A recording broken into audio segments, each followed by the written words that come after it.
National People Party NPP की President ओरिबा Yumnam जोय कुमारना मागी X account मैतेगी मिंगचत थिबे याबा अमदी लेबाकी दमक मथवाई फावबा थाखिबा अरामबाई तिंगोलबु लाना लमसिंग बियाबा वाफम फोंदोरखिबबो ओरिपोक अपुनबलुप अमदी ओरिपोक नुपी अपुनबलुपना कंडेम तवी अमदी मियाम खंगना लानले हाइना सेंगदोकलकदबनी हाइना ओरिपोक अपुनबलुप अमदी ओरिपोक नुपी अपुनबलुपना थमलकली NPP की प्रेसिडेंट ओइबिरिबा युमनाम जोय कुमार की टैक्स अकाउंट अमदा मैतै सिंग सिबु सोकपा याबा खुनाय सिबु सोकपा याबा वाफम सिंग हमलगिबा सि तसेंगना स्ट्रांगली कंडेम तौबा गलोइना सेंगदोकदबनी हाइबो वाफम सि पुरिबो अपुनबलु अमदी पुरिबो नुपी अपुनबलु की बाइदेगी पुरिबो यामगी ओसिनगा हाइजेरी तसेंगना राजनीति की ओइबा मखोय मसेन NPP सु ओइसनु BJP सु ओइसनु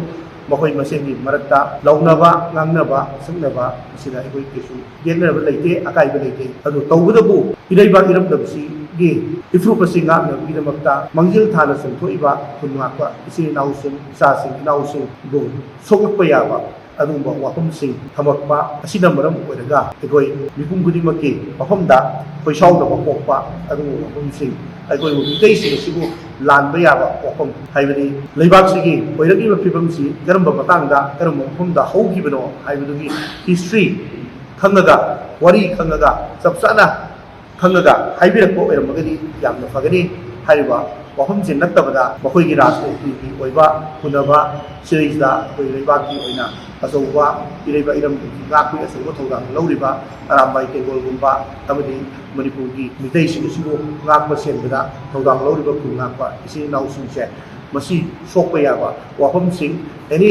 NPP बोइसनु BJP बोइसनु एनी ऑल पॉलिटिक्स तौरिबा पॉलिटिकल पार्टी पुनमकना हाइरो वाफमसे अमत्ता हमबिरकनु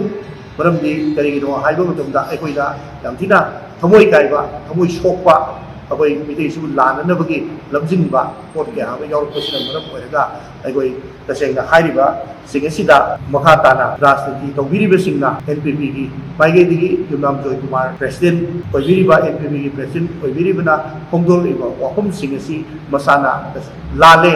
हाइना फजना मियामगी ममांगदा सेंगदोकदबनी हाइबो वाफमसि उइबो अपुनबलु अमदि उइबो मियाम अमदि उइबो नुपी अपुनबलु की बहुत सिंजरगा क्वाइटन की मुखिना थमजरी।